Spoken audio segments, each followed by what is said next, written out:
My name's Karen Cunningham, and I raise cattle on Bradford Island. Spend about 95% of our time there. We have a home out there, and I grew up boating on the Delta. Love the area, and when the opportunity came to get a ranch out there, we did. My husband, Smith Cunningham, is the program manager for Reclamation District 2059. They call it levee superintendent also, but he does most of the island maintenance and works the programs with DWR, different levee projects. So we're very involved in the island and the water and anything to do with that. In 2005, we were notified by mail of a project going on where they needed access to our property. Two gentlemen came out, we met with them. They said they needed to put a barrier across False River. And when questioned why they would need a barrier there, we were told they were going to run two big pipes under the north end of Bradford Island down the west side of the Delta. These pipes, I'm sure, are the twin tunnels. Today's name for them, the twin tunnels. They called them big pipes. That was quite a long time ago. So that was interesting. From then on, it was game on, and I've been researching it ever since. This is the gate, the Obermeyer gate they showed me, and the location. It wasn't. This is the gate, and the location is here, exactly where now they are calling for temporary emergency drought barriers.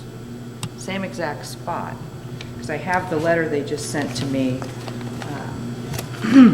This was just sent to me on the 12th of March. Well, they sent it out on the 11th. It's this and this letter.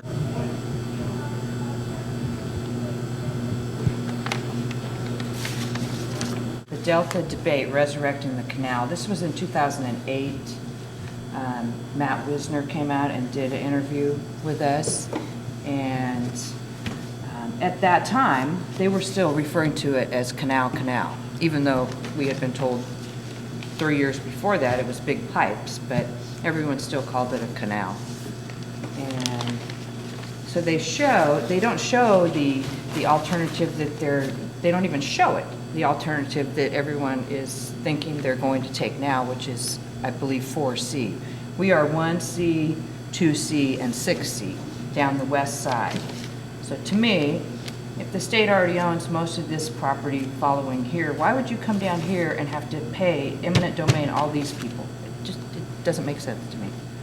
So I think it's a little trick, and they're going to switch again. So.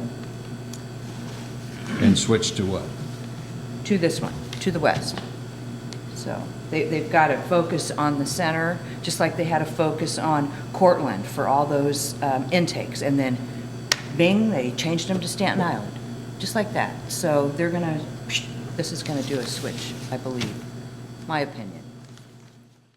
Now with this barrier here, and our property being here, and we're sub-irrigated, so I've asked them at a few meetings, what about the selenium that's going to not have any fresh water to flush this out?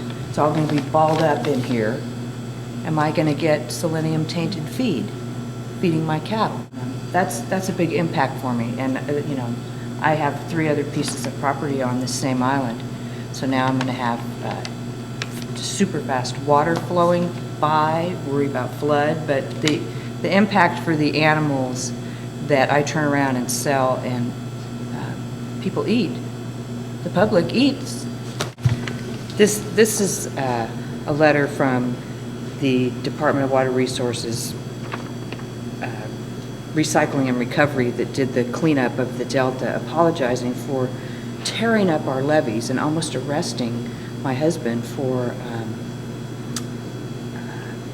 doing all that work without a permit. Who does that?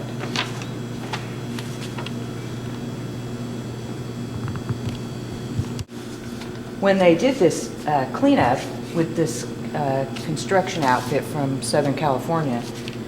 They had excavators, they dug old sunk huge tractors out from under Fisherman's Cut in there, drug them right up onto the levee, pulled up half the riprap, left big bare spots, bald spots, oil and gas running all over the levee, and just left them there. And they did all this work without a permit.